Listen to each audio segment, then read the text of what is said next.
Mais moi, je n'ai aucun talent. Je suis Audrey Trad, accompagnatrice de projet. Mes interventions audio sont pour moi un moyen de partager avec vous sur des sujets liés au projet, à leur gestion et toutes les thématiques se rapportant au bon développement de son mindset en cultivant un état d'esprit positif. Et si je n'avais aucun talent? C'est souvent une remarque que l'on me fait quand je parle de talent dans une assemblée. Il y a toujours au moins une personne qui croit n'avoir aucun talent et me fait remarquer mais moi je n'ai pas de talent. En général, on s'imagine un talent comme étant quelque chose d'exceptionnel.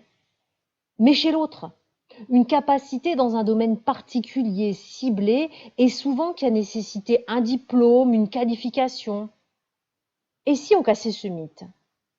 J'ai vu des femmes élever seules leurs enfants et être d'une gestion à en faire rougir un comptable d'entreprise ou un chef de projet. C'est pareil pour des domaines souvent sous-estimés, dévalorisés comme la cuisine, l'organisation d'une maison, l'organisation d'un repas de mariage. Et pourtant, quand on analyse les outils utilisés par ces personnes, on est surpris de voir des profils de comptables, d'artistes, de gestionnaires, de managers, de leadership. Alors selon moi, quand on considère qu'on n'a aucun talent, c'est le plus souvent qu'on manque de confiance en soi, qu'on ne se connaît pas et surtout qu'on n'a pas pris le temps d'apprécier et d'analyser nos actions au quotidien. Parfois même, on agit tellement instinctivement, avec une telle habitude, qu'on en trouve ça normal et on en oublie qu'il s'agit d'un talent que tout le monde n'a pas. Et si en plus on compare ces talents avec ceux de notre entourage, ceux de personnes qui, entre parenthèses, ont réussi, on finit par se sous-estimer.